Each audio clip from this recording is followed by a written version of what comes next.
Buenas noches con todos. Bueno, me presento, soy el abogado Michael Espinosa Coila y bueno, doy las gracias al administrador de esta página, Derecho Penal Peruano, y también al amigo Brian André, que ha tenido a bien invitarnos en esta conferencia, en este ciclo, creo, de conferencias que han previsto, ¿no? Para esta semana. Y como anunciamos en el título de esta conferencia, en esta transmisión por Facebook Live, la denominamos la tecnología de control como amplificador punitivo del derecho penal en la pandemia COVID-19. Es un título que alude bastante a lo que concierne a la criminología, y hablar de la criminología nos lleva siempre a tocar al derecho penal como objeto de estudio. Y en este caso lo queremos proyectar en el contexto del estado de emergencia sanitario por el COVID-19, ¿no? Por esta pandemia, bueno, nos ha dado ocasión de tratar, ¿no? Este tipo de asuntos vinculados a la tecnología. Entendemos que el SARS-CoV-2, ¿no? Es el nombre técnico que le han asignado pues, al COVID-19, ha tenido una escala global, un impacto muy grande que aún lo tenemos todavía con nosotros y que ha montado toda una supervisión estratégica, ¿no? Una gestión de recursos y una capacidad de respuesta en el control de infecciones. Esto con un carácter global. Entendemos que esto lo podemos ilustrar quizá como una guerra, como una batalla contra un virus, ¿no? Que en realidad, bueno, tan guerra contra un virus no lo es, y quizá al final de esta disertación lo entenderemos por qué, pero yo quiero ahora que entendamos que esta batalla, ¿no? Se ha llevado a cabo con la tecnología. Nos ha ayudado a entender que los gobiernos hoy en día han invertido bastantes recursos para que la tecnología sea una gran ayuda para la contención o de estas infecciones en nuestro planeta por el SARS-CoV-2. ¿A qué me refiero con esta tecnología? Pues a la inteligencia artificial o el abreviado IIA, ¿no? El IA, que nos ha permitido, uno, que es el reconocimiento facial de las personas para rastrear a los pacientes infectados. Dos, el fabricar robots para, bueno, entregar alimentos, medicamentos, para verificar que las personas que acceden a los establecimientos públicos no tengan esta infección o no tengan esta carga viral. Y también se han inventado estrategias de vigilancia a través de los drones para, bueno, vigilar a las personas que no cumplen con la cuarentena, también con modo de desinfectar lugares públicos, porque se les puede equipar con una serie de alimentos, ¿no? Que puedan esto liberarlos a través del espacio, ¿no? En el aire. Y todo esto lo han hecho para que se ejerza una especie de patrullaje, ¿no? Un patrullaje que lo hemos visto mejor en China, en Taiwán y en Asia y en varios países, ¿no? Asiáticos que han tratado de usar lo mejor posible la tecnología. El IA o la inteligencia artificial también se ha estudiado cómo podría ayudar a comprender mejor lo que es el COVID-19, ¿no? Quizás los estudios a través de la biología computacional ha dado buenos resultados porque nos ayuda a encontrar las moléculas, el ADN, todas las estructuras de proteínas que tiene para que los medicamentos puedan de alguna manera mitigar los efectos que tiene en la composición, ¿no? O en la reacción que tiene en la composición biológica, ¿no? De las personas. también ha ayudado en el diagnóstico de la enfermedad, ¿no? Habiendo tanta preocupación por identificar a los pacientes o a las personas que llevan o son portadores de este virus, el personal médico no ha sido suficiente, ¿no? Entonces, la inteligencia artificial también se ha ocupado en que pueda simplemente dar un estudio, un análisis de las tomas, de las muestras tomográficas, tanto de los pulmones, ¿no? Y de otros órganos para verificar si tiene o no el COVID-19. Y esto ayuda en gran medida al personal médico, ¿no? Estas tomografías computarizadas pues no tendrían gran ayuda si de por medio no habría la tecnología. También se han inventado los sensores, ¿no? Que se han incrustado, se puede decir de alguna manera, se han tratado de que lo posean las personas. Y también los teléfonos inteligentes o los smartphones ya llevan instalado aplicaciones casi obligatorias para las personas, sobre todo en China, para que ofrezcan, ¿no? Voluntariamente, bueno, entre comillas, voluntario, pero que puedan aportar información acerca eh, de su comportamiento durante la cuarentena. Todo esto eh, se ha tenido que almacenar en los Big Data, ¿no? En grandes contenedores de información que son a su vez analizados por también la inteligencia artificial para que pueda de ello concluir o deducir quiénes son las personas más peligrosas o potenciales personas que pueden ocasionar, ¿no? Brotes en esta pandemia. Estos avances tecnológicos han ayudado pues, ¿no? A disminuir, a tratar de sofocar este impacto. Y puede parecer muy bueno, ¿no? Muy bueno que se esté empleando todo esto para rastrear, para pronosticar, para identificar a todas las personas. Y se ha hecho como algo imprescindible en los gobiernos. En Europa ya lo están tratando de emplear, ¿no? No a tanta intensidad como en Asia, pero están tratando de seguir esas cuestiones.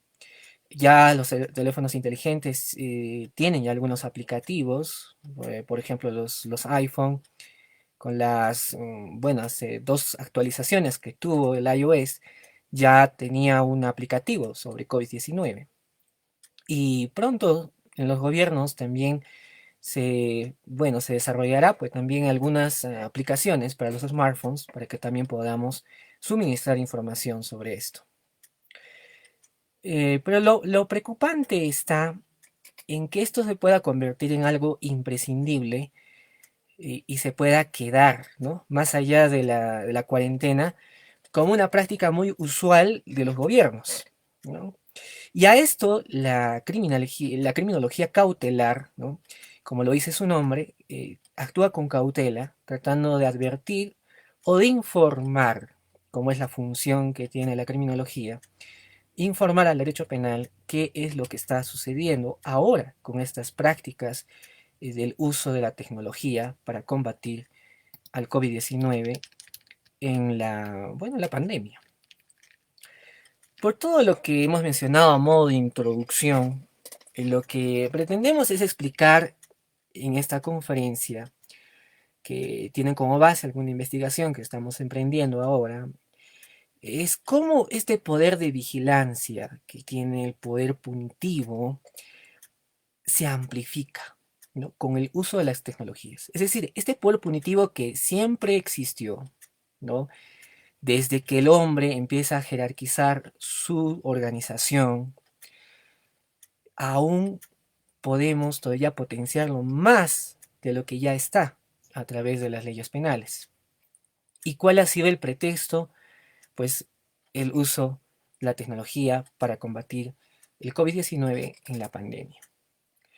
Con ello nosotros queremos mostrar que en esta sociedad de control en la que nos encontramos, la tecnología estimula la desviación del ejercicio del poder punitivo hacia un peligro para los estados constitucionales.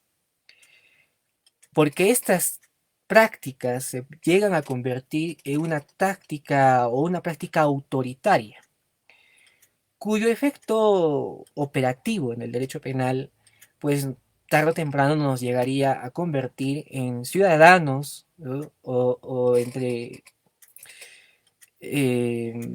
comillas, no sé, enemigos, ¿no? Enemigos de un estado de policía, claro, sobre pretexto de que estamos en una situación de emergencia. Las situaciones de emergencia siempre son usados como un discurso, ¿no? Ya lo hemos visto en los gobiernos dictatoriales, se dictan medidas de emergencia para hacer una salvaguarda al control de legalidad o al control de constitucionalidad que tienen.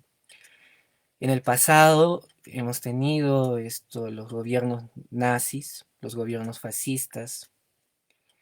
En nuestro país también hemos vivido bastantes gobiernos con caudillos y cierto modo quizá el momento es distinto, ¿no? El momento es distinto porque la emergencia se creaba de otra forma, de otra manera, con otros protagonistas, y hoy en día lo es un virus, ¿no? Es un virus que permite habilitar mucho más el poder punitivo de lo que ya conocemos, porque lo vemos a diario en los noticieros, lo observamos en los establecimientos penitenciarios, los leemos en nuestros códigos y de cierto modo también el ejercicio de la abogacía somos testigos de cómo se desenvuelve el poder punitivo.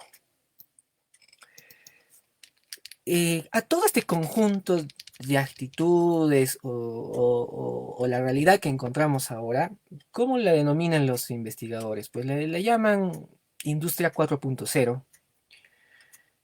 Los burócratas prefieren llamar administración 4.0 como una evolución, ¿no? El que ha pasado el burócrata de solo quizá manejar el lápiz y el papel, pasar por la máquina de escribir, luego solo el uso de la computadora como un mero procesador de textos, y ahora lo usamos pues como un analizador de datos, ¿no? Entonces, en esta sociedad de control que, que tiene de por sí una alta carga de poder punitivo, con un poder de vigilancia que prácticamente convive con nosotros, porque cada smartphone, cada laptop, cada cuenta que tenemos en el Facebook, en el Gmail, en el Twitter, en el Instagram, en el WhatsApp, Telegram o lo que sea que esté a la mano,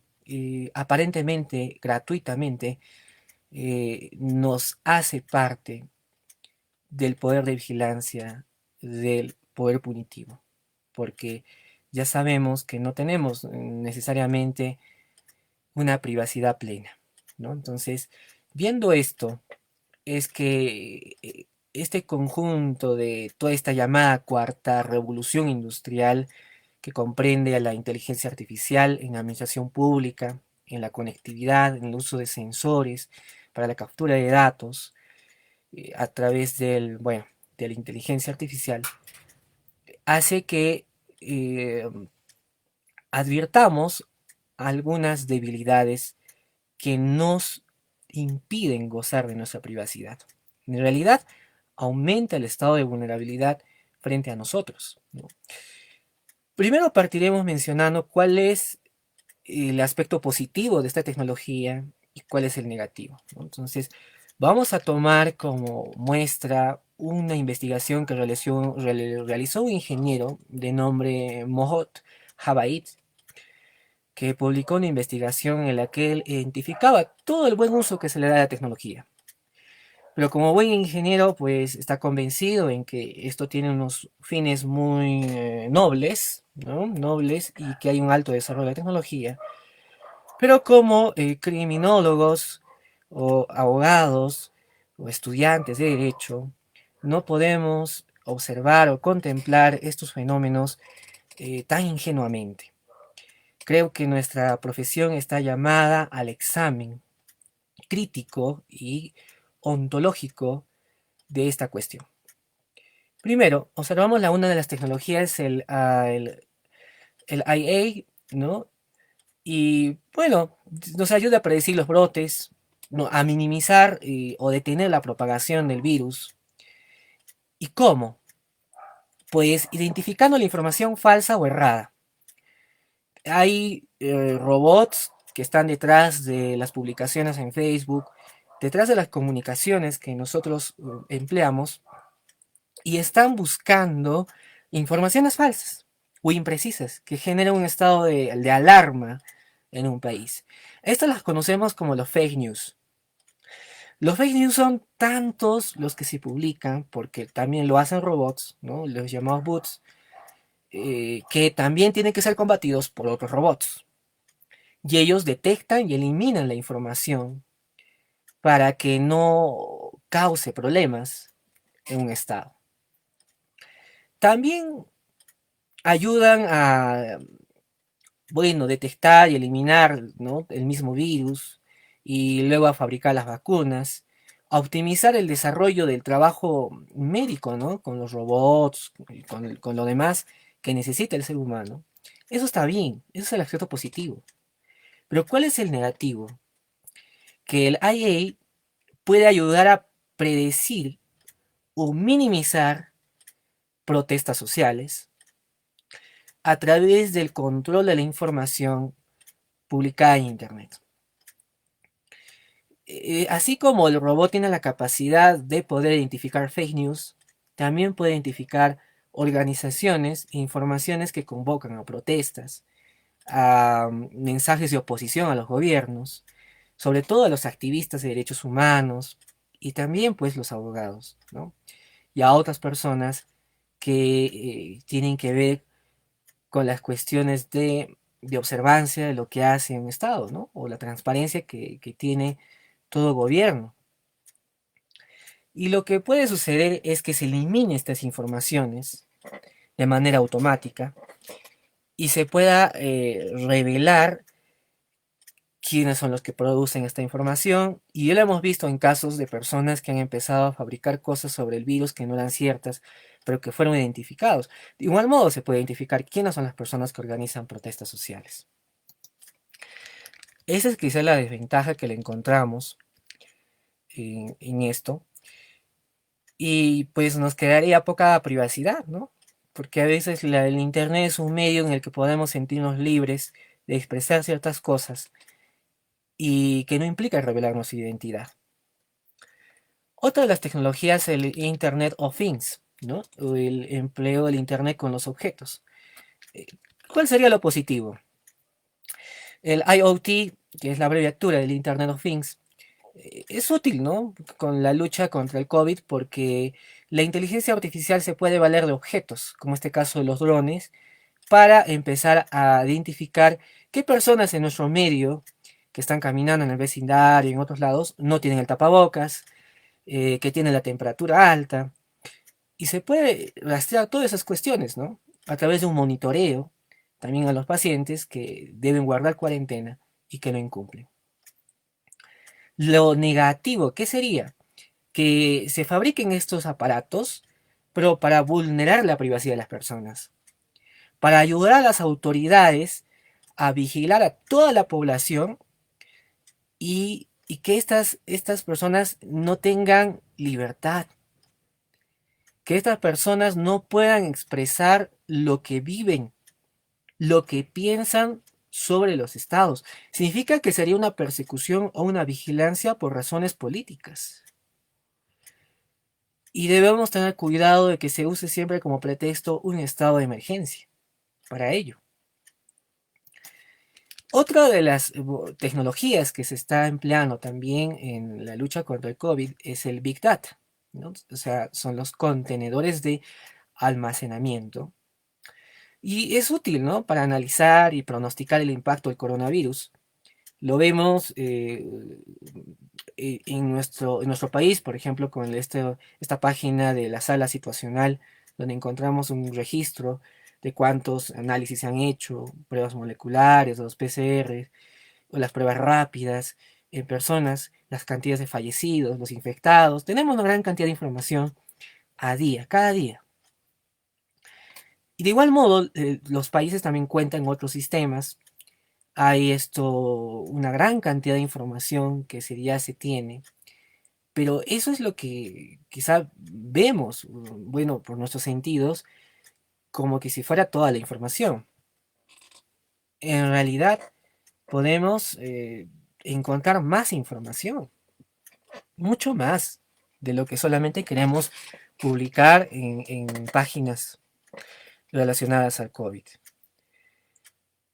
El solo tener el número telefónico de una persona, el IP, ¿no? de una computadora o de una tarjeta de red, la MAC u otro tipo de identificadores, hacen que nos pongan en una situación pues de riesgo, ¿no? De ser identificados, rastreados, y pueden a través de esos medios no solo quizá acceder a lo que nosotros queremos proveer como usuarios, sino otro tipo de datos que nosotros no queremos revelar. Ya la experiencia de Edward Snowden, un ex agente de la CIA, que actualmente tiene asilo en Rusia, eh, ya pues reveló hace varios años que ninguno de nosotros está libre de ser vigilado, ¿no? Que cualquier agente del FBI o de la CIA puede tener acceso a nuestra información. Y si es que nosotros somos personas importantes, ¿no? Digamos, imaginando que somos personas importantes, eh, esta información puede ser valiosa y en algunos casos ser pretexto para una persecución, una extorsión por todo lo que contenemos en nuestros smartphones, o en nuestras computadoras, en nuestros correos electrónicos, en nuestras conversaciones. Y a guisa de ejemplo, pongo pues los audios que hemos escuchado hace tiempo del CNM, de la Suprema, donde observamos que había un manejo, ¿no? de todo el sistema de justicia a través de audios, ¿no? O sea, el llamado chuponeo. Eso solamente a guisa de ejemplo, y eso todavía en nuestro país, que todavía tiene muchas limitaciones tecnológicas. ¿Cuánto más se hace en otros países que tienen acceso a la tecnología de comunicación? Huawei es un buen ejemplo, ¿no? Huawei, ¿por qué no quiere ser aceptado en Estados Unidos o en otros países? No obstante que promociona bastante la tecnología del 5G para nuestros celulares. Porque está en cuestión si realmente esta empresa es confiable en cuidar de nuestra información, ¿no? O como dicen, es una empresa que está dedicada al espionaje de países. Y por eso no se le admite, pues, ¿no? En Estados Unidos ni en otros lados. Y esta Big Data puede ser, pues, muy peligrosa. Y quizás uno diga esto, pues yo no soy nada importante en esta vida, ¿qué le puede interesar mis conversaciones a alguien? Pues claro, no le puede interesar, pero en la cantidad de todas las personas sí, sí le puede interesar. ¿Cuántas personas no quisieran saber si alguien le es infiel a una pareja u otra? ¿Cuántas personas quisieran saber si esta persona está en actos de corrupción o en otros lados? Y tener esa información, porque llegaría a tener un alto valor la información, y actualmente lo tiene. Hemos visto cómo un gobierno de nuestro país se cayó, tuvo que dimitir por filtraciones de comunicaciones, de conversaciones, de tratativas, que no se hubieran podido quizás fácilmente revelar si un congresista no llevaba pues sus cámaras en un reloj o en sus gafas. Esos tipos de cosas son solamente un pequeño ejemplo de lo que sucede a gran escala en los países que ostentan una gran posición económica y tecnológica en nuestra orbe, ¿no? Ponemos como ejemplo China, Estados Unidos, Alemania, Rusia, entre otros países, Inglaterra, que tienen toda una serie de agencias de seguridad nacional. Nacional en realidad, en el sentido simplemente del mapa, porque en realidad tienen una soberanía internacional. Porque aunque seamos peruanos, no usamos un Facebook peruano. Aunque seamos peruanos, no usamos un YouTube peruano ni un WhatsApp peruano. Usamos tecnología importada y tecnología que está fuera de la legislación peruana.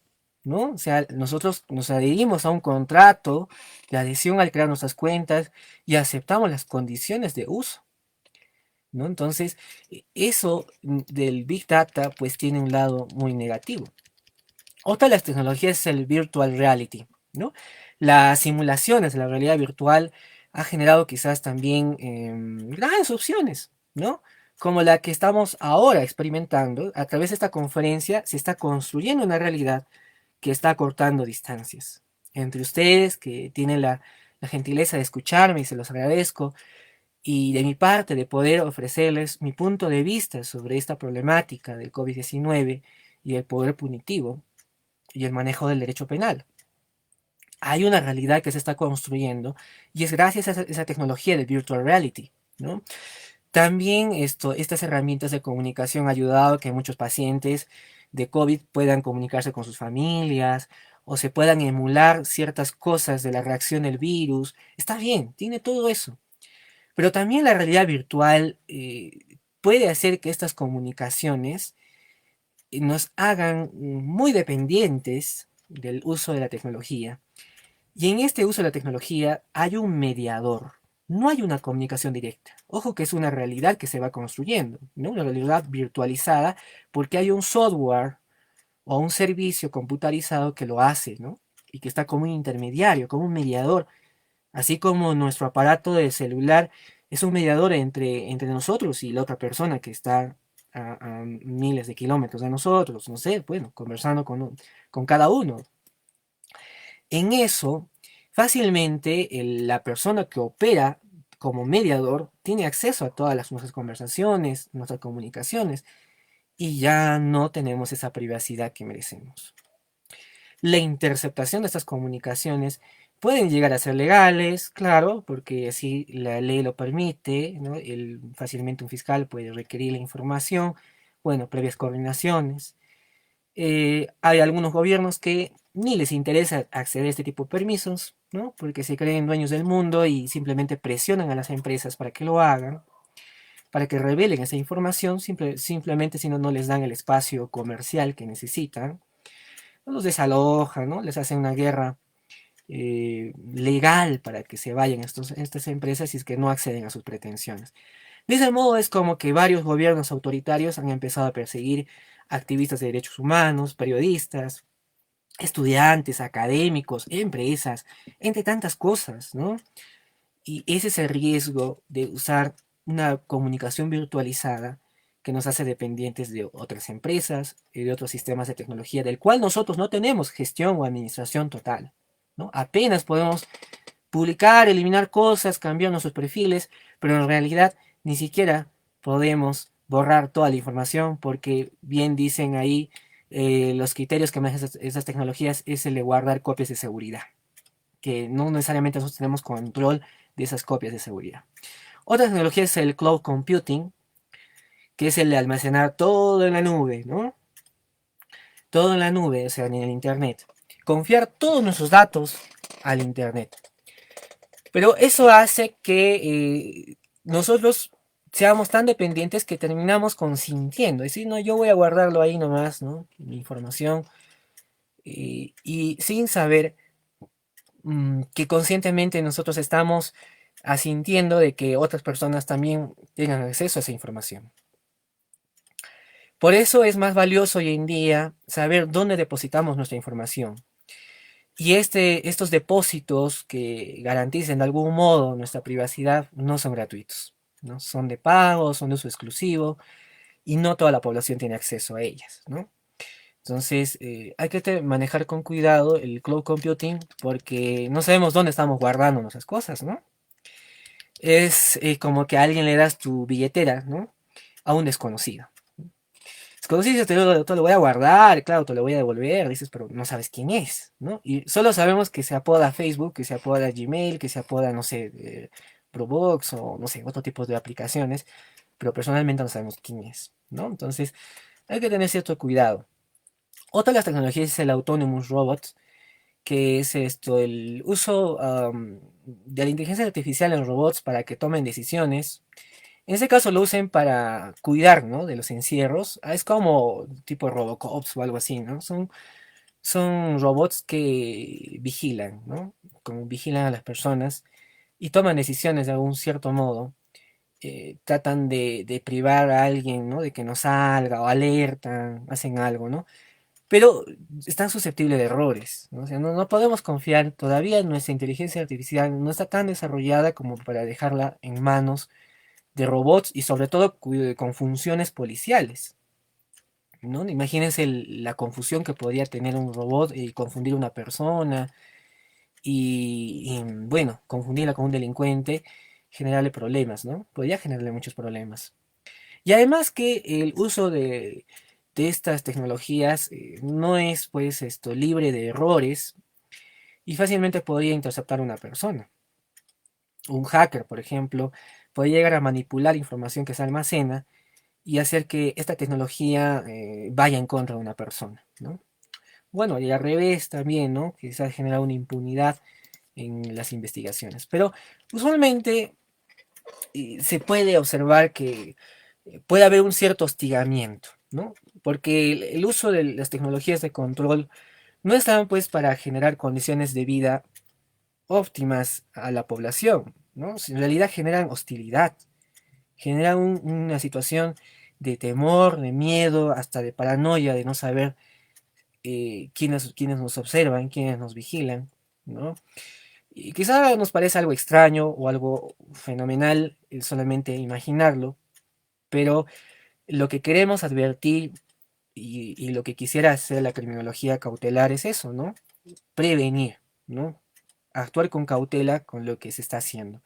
No quisiéramos vivir en un ambiente como en China, donde se está tratando de usar esto no necesariamente para el bien, ¿no? Por último, hay una tecnología llamada biosensor.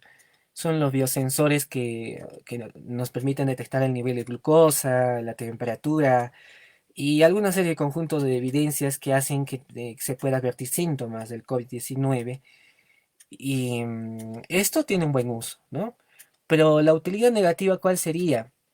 De que esta tecnología, más allá de querer combatir el COVID, se quede con nosotros para el uso de detección de enfermedades en otros contextos, en contextos laborales o educativos, donde esta información podría ser motivo para generar una vulnerabilidad en las personas y facilitar actos de discriminación laboral, militar u otros, ¿no? Podríamos detectar quizá a la persona que tiene VIH, a la persona que tiene una enfermedad terminal, no sé, tantas cosas que laboralmente nos llevan a una desventaja. Incluso hasta detectar quizás qué persona, qué mujer está embarazada, ¿no? Sin que lo adviertan, no sin que nunca lo revele.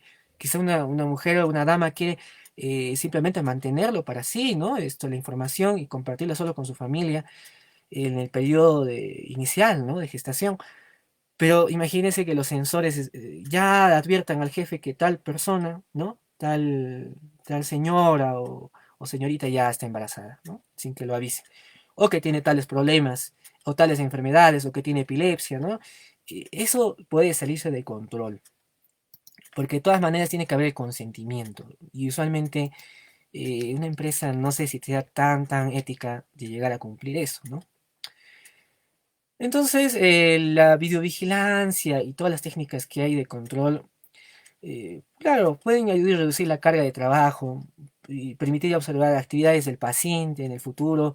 Esta industria 4.0 puede facilitar todo el almacenamiento de información confidencial de los pacientes, de todo lo que se está haciendo. Pero puede a su vez, ¿no? Esto potenciar toda esta vigilancia que tiene el poder punitivo. De modo que las agencias ejecutivas, ¿no? Llámese a esto a los policías, ¿no? Fiscales y personal de seguridad del Estado, o como le llaman esto, agencias nacionales de seguridad, que están encargadas de identificar, ¿no? Actitudes sospechosas en prevención de actos terroristas, a emprender una persecución indebida contra las personas. Y esto no nos ayuda, pues, ¿no? En un Estado constitucional de derecho prácticamente quiebra todas las reglas de juego. Imagínense lo que sucedió, pues, en el caso de Argentina. Hace poco salieron audios, ¿no? Grabaciones de conversaciones entre abogados y sus clientes en un penal. Y esto puso pues en grave riesgo porque eso nació a órdenes de un gobierno, de un ex gobierno de Argentina, si no me equivoco, de Macri.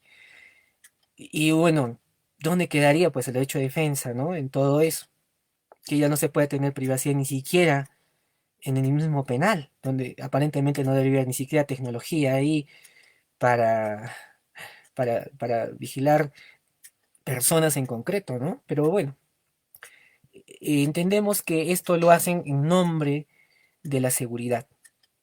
Pero la seguridad de quién es en realidad, bueno, de los que tienen el control de todas las comunicaciones. Em, el peligro es que esta tecnología que amplifica el poder punitivo, que facilita la vigilancia, tenga una presencia a lo largo de todas nuestras vidas. Y no solo se quede con la pandemia, sino que se proyecte a mucho más. Y en todo eso, no advirtamos que pueden existir los bug, ¿no? Los bug informatic, los errores informáticos que existen, ¿no? Y que nos hacen esto simplemente objetos de estudio para la tecnología, cuando en realidad la tecnología no está acabada, no nos garantiza todavía una buena funcionalidad. Esto lo decimos porque hay una investigación de la American Civil Liberties que hizo un estudio sobre la facial recognition, ¿no? Sobre el reconocimiento de texto, o bueno, el reconocimiento de personas, ¿no? El reconocimiento de personas puede ayudar en cierto modo a identificar delincuentes, a identificar personas sospechosas de cometer algún delito o algo. Pero la investigación que hizo esta American Civil Liberties demostró que en el caso de la aplicación de Amazon, probada, ¿no? en 28 miembros del Congreso de Estados Unidos, demostró que había errores de identificación ahí, que 28 de estos congresistas fueron confundidos con delincuentes, lo que significa que la tecnología de Amazon no es tan confiable, ¿no? Tiene algunos errores. Por otra parte, también tenemos los estudios de Joe Boulawini y Timit Gebru, que ellos han hecho un estudio de los algoritmos de programación de las aplicaciones de IBM, Microsoft y Face Plus Plus, y ha identificado que este reconocimiento facial es discriminatorio, ¿no? Que discrimina por raza y género, pero lo hace mal, pues en algunos casos cuando se trata de personas de color, ¿no? Color, que no son personas blancas y que no son varones. O sea, tiene errores al momento de identificar personas que son de color y que son mujeres, ¿no? Entonces, el problema es pues esta variabilidad que hay. Y lo que se dice ahí pues es que estos mecanismos todavía no están acabados. Y por esa razón, en el caso de la ciudad de San Francisco en Estados Unidos, desde el año pasado ya prohibieron el uso de estas tecnologías de reconocimiento facial por parte de los policías, porque llegan a confundir, ¿no? O sea, las personas negras en su gran cantidad para el sistema son delincuentes, ¿no? Y cuando identifican personas de color blanco, pocas veces son delincuentes, ¿no? Entonces, es porque quizá la base de datos no está bien, ¿no? Cargada o asociada. Quizá tiene problemas ahí el algoritmo al momento de reconocer la raza o de la persona, ¿no? Entonces, ese es el problema. Y por eso es que se prohibió este uso de software de reconocimiento facial. También puede haber el problema del abuso de la tecnología, de este tipo de opciones que nos trae la inteligencia artificial y que de todas maneras van a debilitar la privacidad que tenemos cada uno de nosotros. Y esta lucha que va más allá del COVID-19 ya se viene dando hace años, ¿no? El caso de San Bernardino en Estados Unidos, en la que hubo un tiroteo el FBI quiso obligar a la empresa Apple a que libere la información de los iPhone que se encontraron en el lugar, ¿no? Y bueno, Apple se negó y el FBI tuvo que contratar a otro tipo de expertos, hackers y entre otras cosas, para que se logre acceder a los celulares de la información, ¿no? Y la información era muy valiosa. Y ahora recientemente se dio otro tipo de problemas muy parecidos con el fiscal general Bill Barr, ¿no? Que le pidió nuevamente a Apple que colabore en un caso de terrorismo en la que, bueno, detuvieron terroristas y estos terroristas tenían iPhones. Creo un iPhone 5 y otro un iPhone 6. Y bueno, igual, la empresa Apple se negó en colaborar y Donald Trump salió igual con un mensaje de Twitter tratando de atacar a la empresa, diciendo que siempre Estados Unidos le ha ayudado, que le ha apoyado a Apple y que estaba mal que no colaborara. Pero en realidad creo que esta empresa solo trataba de proteger a sus clientes que confían en que esta empresa cuida de su privacidad.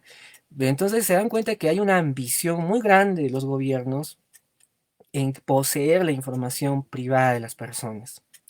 Y en estos estados de emergencia, y sobre todo cuando hay un buen pretexto que es la pandemia y el COVID-19, es un buen motivo, ¿no? Para que intervengan en la vida de las personas. Y de eso queremos advertirles, ¿no? De eso queremos que debemos cuidarnos. Y bueno, no solamente queda pues con esta cuestión, ¿no? Entonces, también en nombre de la salud pública, el personal de salud y la policía en el caso de China se han prestado pues para hacer una persecución a las personas, para callar abogados, para periodistas, activistas de derechos humanos. Pueden ustedes verificar los noticieros de personas que no pueden salir fácilmente a decir lo que se vive allá, ¿no? Tienen que sacar publicaciones propias por YouTube, por Facebook, otras páginas informales y decir lo que está sucediendo realmente ahí. Porque las estadísticas, todo lo tiene el control del gobierno y no necesariamente va a ser información que esté pues conforme a la realidad. En realidad esto lo que hace es un intrusionismo, ¿no? Los gobiernos tratan de tener control de toda la privacidad de las personas. Y en el caso de China, como les decía, esto la policía, el personal médico, llegan a perseguir a los ciudadanos, ¿no? Les molestan, les tocan la puerta, pueden incluso entrar, como estamos en estado de emergencia, entrar, tumbar la puerta y forzarlos, sacarlos de la casa y llevarlos hasta un establecimiento de salud. Eso en buen sentido de los casos. Pero imagínense que en realidad el que está supuestamente infectado con el virus se trate pues de un abogado que está siendo perseguido por el gobierno por hacer denuncias por actos de violaciones de derechos humanos. Que también casualmente algunos de esos pacientes que tienen supuestamente el COVID-19 también sean periodistas que trabajan en el ámbito de derechos humanos y que en varias ocasiones se les detenga, se les prive la libertad, se les suelte ya porque hay protestas, ¿no?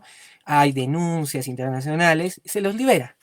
Pero otra vuelta se los interna, sobre pretexto de que tienen que guardar cuarentena, ¿no? Tienen que guardar cuarentena para que no infecten a los demás. Pero ¿por qué tienen que ser necesariamente abogados, periodistas y personas involucradas en derechos humanos? ¿No? Entonces, eso se está saliendo de control. Y en cualquier gobierno puede ser mal empleado y como les digo, vivir pues en un estado constitucional nominal no nos ayudaría mucho, es decir, un estado de solo nombre, ¿no? Cuando en realidad los derechos no están nada realizados. Ese es el problema que tenemos. Y lo que ha hecho China, ¿no? Para que esto tenga una legitimidad en caso de, o sea, tenga una aceptación, ¿no? Ha tratado pues de normarlo en el caso del Código de Salud de China, con el llamado Código Verde. Hoy ha publicado, bueno, el presidente de China promulgó una ley para Hong Kong, la Ley de Seguridad Nacional, lo pueden examinar también en internet, sacó esta ley hoy, el día de hoy, y esta ley incluso contempla la cadena perpetua en caso de personas que intenten dividir, ¿no? El gobierno chino, que intenten generar problemas, ¿no? Actos terroristas, sucesiones, ¿no? Entonces, alteraciones. Hay diversas penas. Si bien en la parte inicial de la ley, ¿no? Habla que China respeta los derechos humanos, que, ¿no? Incluso se ha pronunciado en los medios rechazando toda afirmación que dé a entender que China esté actuando mal. Pero si examinamos la ley, ¿no? Que bueno, solo salió en chino, lamentablemente, y solo la primera cara está en inglés. Pero si usamos un traductor, creo que nos puede ayudar a entender que si hay pues estas penas draconianas, que en realidad solo legitiman el intrusionismo del poder punitivo, ¿no? O sea, el poder de vigilancia que tiene este poder punitivo. Y esta ley de la región administrativa especial de Hong Kong ayuda al mantenimiento de esta seguridad nacional.